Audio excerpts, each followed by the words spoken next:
I'm going to go way back through childhood. I think it's an important story because it's something that I always think about the first time I ever met Randy.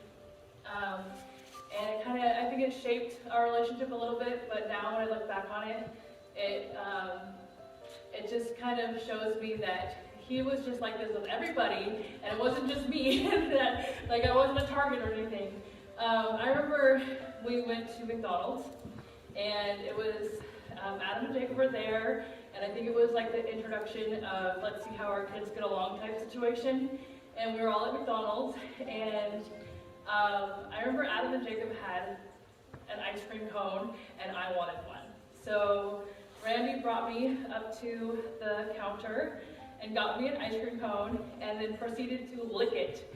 And I didn't really know who he was at that point in time, and this guy that I'm just meeting licks my ice cream cone, and I was just like, I don't know if I want that one anymore. But now that I know what you went through, Bella, that you got to get soaked. I mean, I guess it's kind of just a thing that an introduction had to be loud. My second memory is something I've told my kids about a few times, and I don't even know if Adam and Jacob remember this, but I just remember we were driving down the road in a truck that was called Old Green, and Jacob and I used to sit in the middle, and it was Adam on one side, and then like Jacob and me, and then Randy. That's how you do it back in the day on the bench seat. And from what I remember, Randy was extremely allergic to bees and terrified of them, or he would always tell us that he was allergic to bees. And I believe Adam was allergic too. And I remember we were driving down the road, I don't remember exactly where we were, but all of a sudden this bee flies in through the window. Randy slams the truck into park, and him and Adam both bolt out the sides of the truck, and Jacob and I are just in the middle like, what just happened here? And we're like, the bee left already, like it came in through the window and out the other window, but it was too late. They were both bolting out of the truck.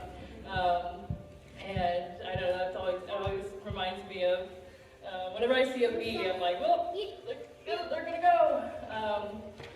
The other thing I wanted to say is, Randy and I didn't have like the easiest relationship, but at the end, let's see if I can do this without crying, probably not. At the end of his road, he really pulled me to the side and said, like, I really do love you as a daughter, and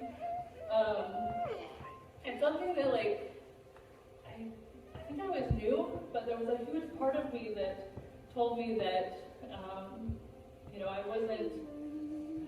I wasn't good enough or something, or I wasn't worthy, and I think that's just part of my brain. But, him and I had a lot of arguments and a lot of difficulties, but when Porter came along, and I needed my parents, Randy was there, and he helped take care of Porter, and he loved him, and he showed me what it was like to have just this, extreme love. And I know love with grandchildren is probably a whole lot different than love with children. I know that they say, like, as soon as you get your first grandchild, but I just, I kept Randy close to me and my kids, and with Randy, he helped get my boys into the sports that they're into, and he created a legacy in them that will keep going. They all play, well, not all of them, but they all have their things that they do that they're so proud of, and we are avid football fans now and baseball fans. I'm still a Cowboys fan no matter what people say, and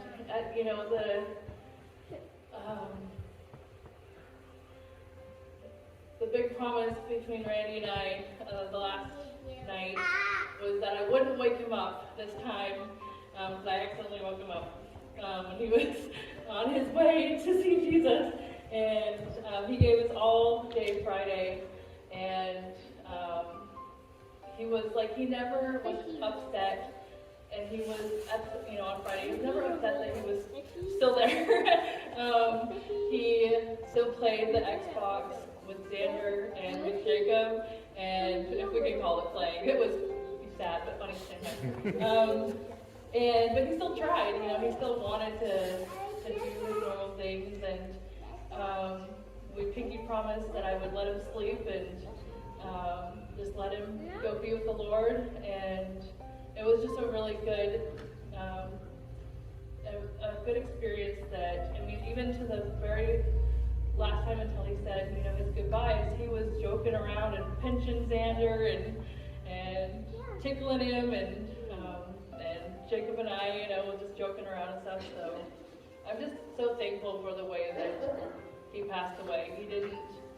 He wasn't in excruciating pain, and he didn't lose his dignity. He didn't lose who he was. He was still him up until, the very last night, so that's it.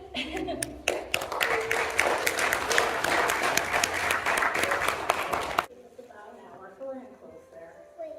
I just wanted to share just a little bit about not just the last days of Randy's life.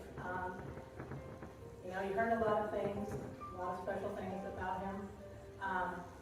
But for being honest, Randy wasn't always the easiest person to live with, to be raised by, to work with, right?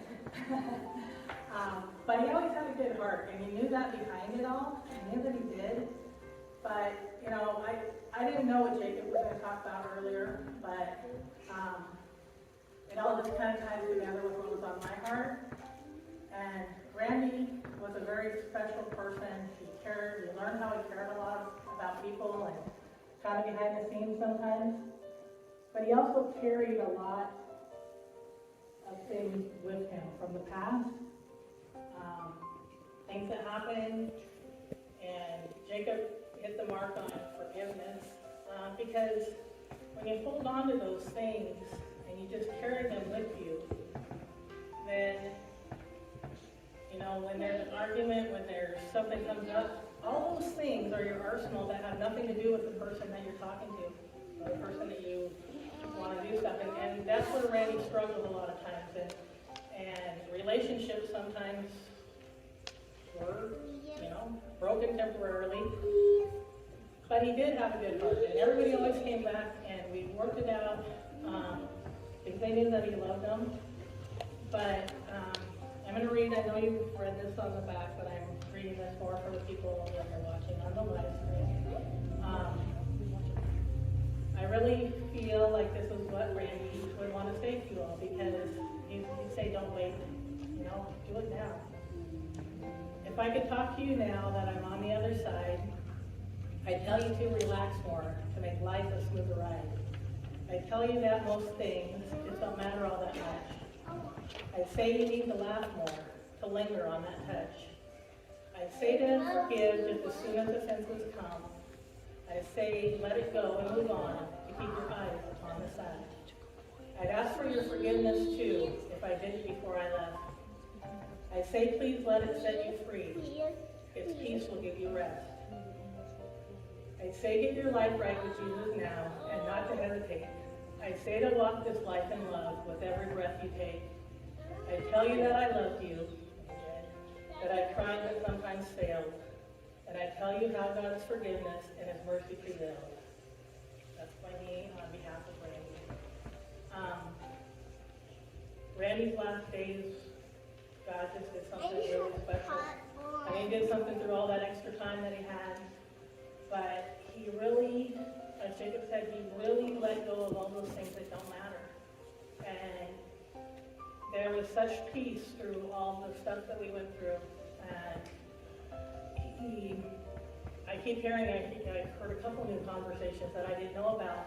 All these people He was, I don't know if I say making peace with, but He was, just making sure everything was right.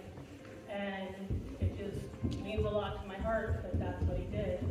And through this, when Randy got sick, and, especially once we found out that, this was probably, and that was early December, I just prayed that He would, that He would be at peace, and that He would, He wouldn't suffer, and that He would take care of all those things. And, you know, he did. And God did even more than I asked for. And those last couple weeks were so peaceful, and he was so full of peace and joy through it all. And literally, he knew that when he went to sleep Friday night, that he wasn't going to wake up, because the last couple nights his oxygen level just went so low. His organs were shutting down. I look at what he was doing in the last few days when his body was shutting down, and he was still with us, and he was still having fun with us. But he really did just go to sleep. And so I just thank you guys all for coming. I appreciate all of you. And, you know, Randy would say to you, let it go, give it to God. And the last video you watched was mostly his last few days. And, you know, you could see it didn't look like it was time to go, but it was. And he was looking so forward to going to heaven. He really was. He was from the time he was diagnosed. But when we knew it was really coming, we started reading stories about what it's like to be in heaven. You know, people that have died and come back, and how when we get there, this love and this presence and this peace. But not only that, all our questions are going to be answered. All the things that we're going to go going through, we're going to know that, you know, that God loved us more than anything, more than we can even comprehend, and that God always had a plan for us that was for our good. And if we can believe that whatever's happening, that He's there, then we can get through anything. We can get, you know, we can be sad and cry a little bit, but still be at peace. We can get through the hard things and still be at peace.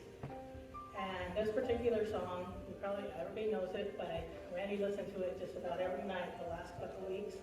And so this is the last one, and then we're going to go, and there's some refreshments and stuff, and just